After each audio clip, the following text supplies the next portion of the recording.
Oh, someone's been doing some WWE wrestling here. Steel chair! Watch it! Oh! Jesus! 3 ECW stars! Can I hit you with this chair? Yes. And from West Newbury, Massachusetts, weighing in at 248 pounds, John Cena! Welcome to Baldcock Beach. This is the crew just ahead.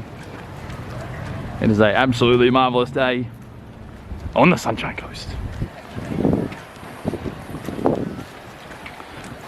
It's a way less windy. Right there.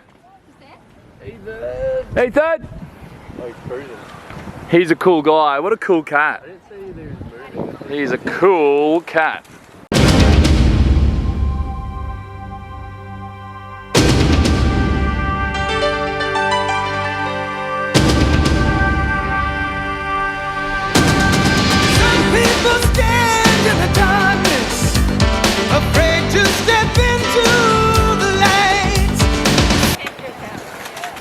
Look at you, your heartthrob.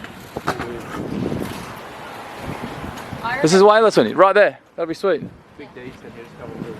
We're having an absolute debacle as to where we're going to play because it's windy over here, but there's sticks in the sand over there. This is definitely sewage water. Yeah. Yes. It's just my name. It's just Eli Butler. Butler. That's the one. Look it up. Do it, bro. Three subs.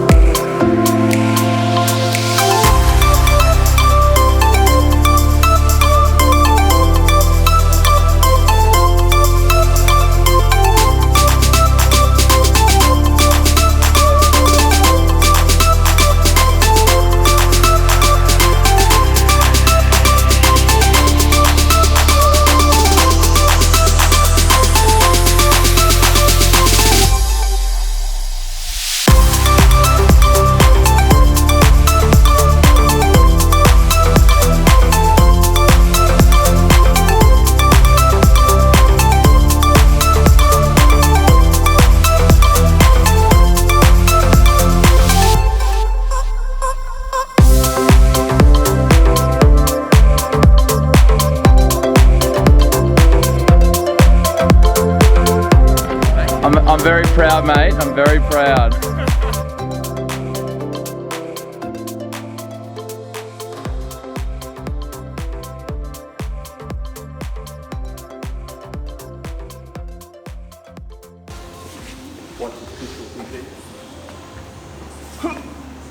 No.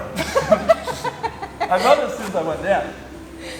So I feel like I'd like grab it. I'd probably hold mine the whole time. Up. Still have it. It's too slow. And there's no chance of doing one on my left. Left leg's just not a, no, my right leg.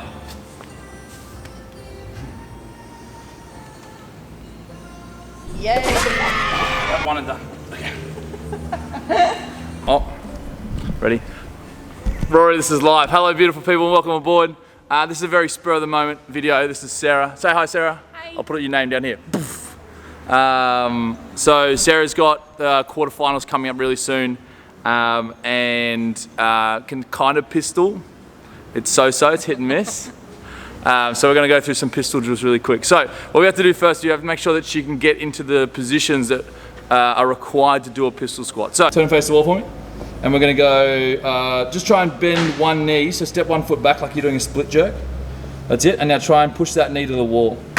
Yeah, cool. So we want to wriggle back like an inch, and now try it again. Cool, and again. And that's kind of your limit. So we want to make sure both ankles are pretty even. So there, you're at about probably what, 4 or 5 inches off the wall. Let's go that other foot in and start nice and close. Step that other one back. And that's kind of where we were. That one looks like it's creeping up a little bit more. So what? Right ankle's a little bit tighter than your left. Is that pretty standard? Yeah, left leg is just better and everything. Okay. We've got the ankle range. If you go just a regular air squat, so we can get down in a squat with standard range. Let's go again, and she can get below parallel. See if you can go your feet right together. Just come out here for me. And see if you can go your feet right together, and now squat. Nice, so there's a little bit of limitation there. Go again. But we can still get below parallel. Go again. And this is kind of a little bit of a litmus test. If you can't squat with your feet together, chances are you're going to struggle to pistol. So can you get down and hold that bottom position? There you go. And can you feel yourself folding over your trunk? See how you're doing a lot of compensation through your upper back? That's going to happen in a pistol anyway. Cool, chill out.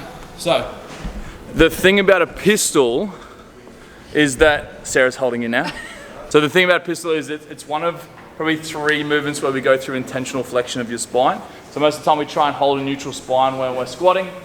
But in a pistol, in order to get enough load over the top of your foot, you're going to fold through that anterior plane, and you're going to end up kind of hunching over a little bit. That's so cool. We saw that when Sarah did that really narrow squat, that she had to get her weight over her forefoot in order to hold those positions. Otherwise you go here, and you end up there. Okay, and we don't want that.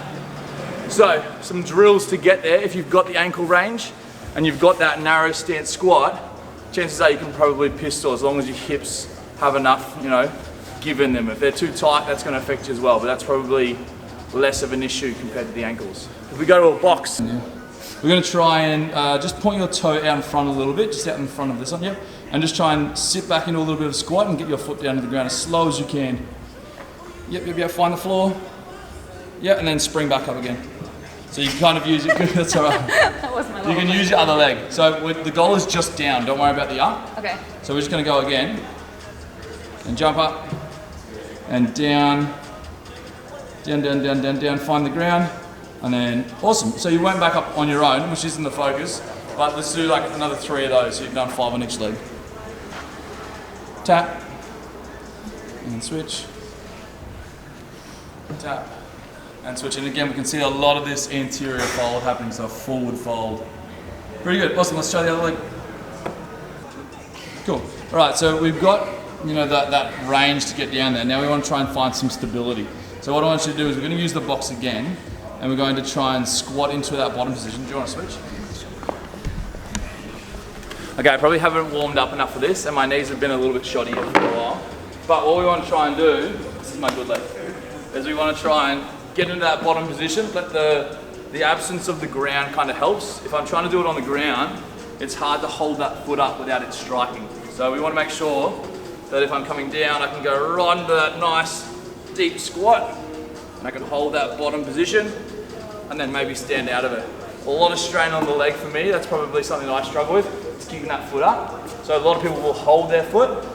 We don't have to do that. Probably wouldn't see a lot of the pros doing it, but it is a really good way of getting around the strain you're going to get on the hip from having to hold yourself up all the time. So what we're going to do, Sarah, is just get into that bottom position and see if we can hold for like a 1-2.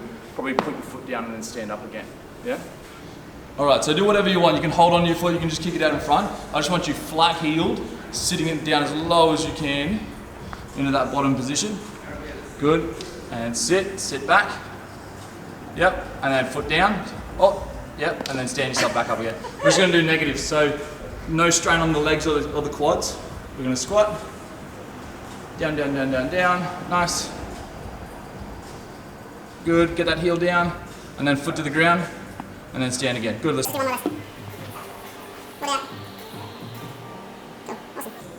try one more without holding on your foot. But go arms out in front, like a really silly front squat as well, yep. And sit back and down, try and get that bottom position. Nice, the box is kind of saving her from having, there we go. So that's a really nice deep pistol. Foot down and stand. And we're kind of exploring those end ranges of motion. So we won't always get there, but it's a good thing to try and get into so that you know what that end range feels like. Let's go to the other side. Hold down that bottom position. That's probably as low as you were on that last one. So hand up. Cool. Let's go one more. She's puffing. And sweating. Oh, go on. So it's just a little rush, and you looked a little forwards too, like you weren't sat back as much. Yeah. So you went like toe to heel, and then you rocked off of it. Cool. So progressing that on a little bit, if we come off the box, we now have the the issue that the foot will strike the ground if you're not holding up high enough. So if you grab that little 2 kilo plate, and we're going to go same little straight arm zombie squat, and you're going to use that as a bit of counterbalance to your arms or your legs being out in front. So kick that leg kind of out to the side or out to the front a little bit, and see if you can sit yourself back down to your heels. Nice, good, and stand. Oh, that was a good knee crack. And go again, other leg. And we had a little touchdown. Good save. Let's go again. Other leg. Yep. Good. Is that your hip grabbing or is that just legs? So that's hip. Here. Yeah. So that's kind of like hip flexor into that upper part of your quad. And just holding it up is pretty taxing because it's kind of part of your midline as well. So let's try a slightly heavier plate. Use that as a bigger counterbalance. Same thing. I'm stuck. Okay. So that didn't necessarily help. Like it didn't alleviate the hip at all, or it did, and you just got stuck because of the weight. I don't know. Let's try. Try again.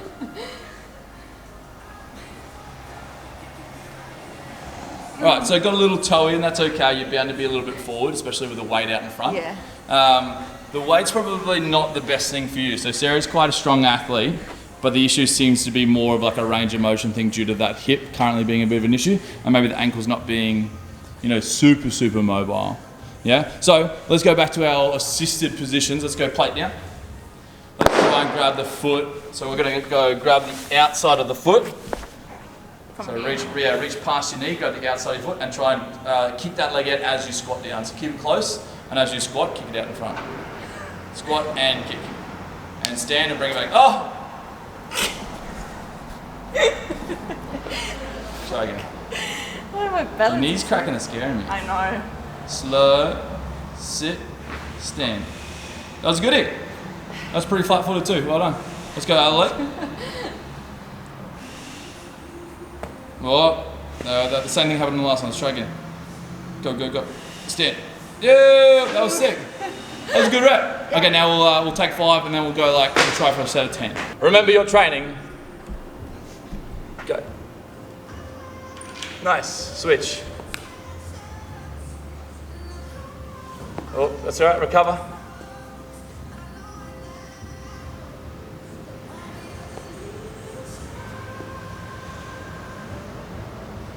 Do you find that inside foot grab helpful or not? Yeah. Nice, they're good. Your heels are great.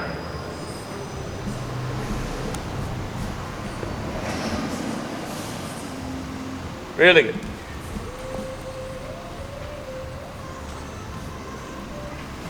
Well done. Thanks. Nice job.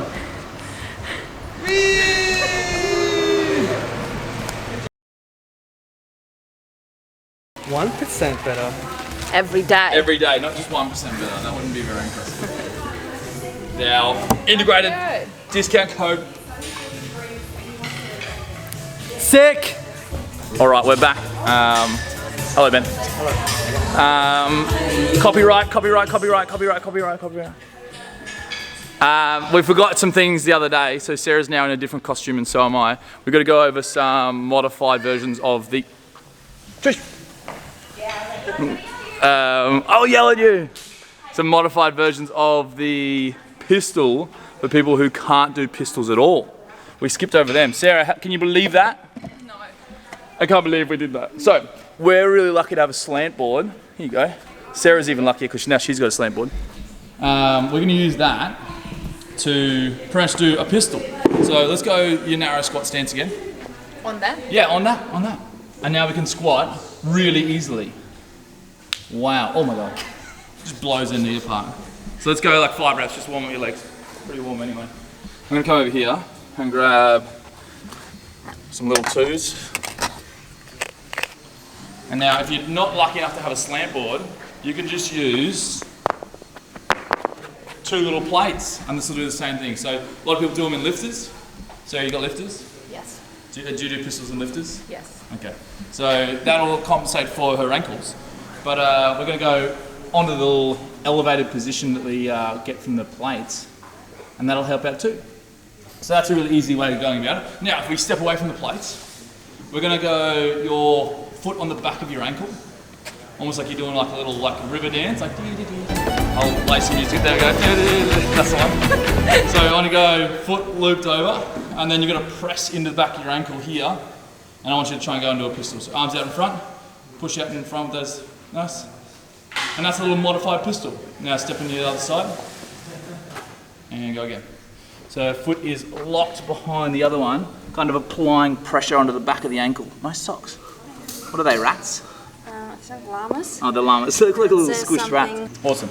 So that one's a really easy way to pistol without any capacity to do pistols. Elevated squats, really good way to add those, you know, those limited range of motion people. Then you can do them. And if you don't have a slant board, a propped up heel will go a long way, or a lifter. Same thing. So elevated heel assists you in those positions. Anything else? So one more thing, come. Grab a band as heavy as you need. Drop your J hooks.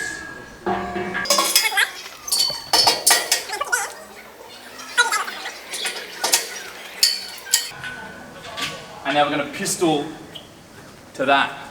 Have you done this before? No. How exciting. So what this does, go for it, is it gives you the benefit of kind of self-stabilizing that we don't get with those, you know, rig-assisted positions, but we get the benefit of being assisted in the hardest positions. Assisted. Awesome. You can do it on a vertical position as well, so you can just jump over here. Jump on this one. And you can kind of pistol right in front of it, yep, and almost use the post as a bit of a vertical support. So just kick your leg out, that's it. And that's another way of getting a bit of like positional strength, so getting used to it, and also getting used to supporting your leg. But the downside to that is that you're so vertical, go again, she's just so vertical in that position that it doesn't really emulate a pistol very well. So like I was saying with Sarah, is she's really vertical in that upright squat, go again. So with that position there, her hips are right underneath her shoulders pretty much. So we lose that experience of folding like we do in a full pistol. Like I was saying, it's one of like 3 or so movements, being sandbags, stones, and pistols, and probably a back extension, so 4 things, where you go through intentional flexion of the spine. So whilst it's mechanically, you know, not saying what you'd encourage usually, whilst you're not in a loaded position, it's a relatively safe position. So, all right, it took us 2 days, but we got there. Thank you. Good job, thank you.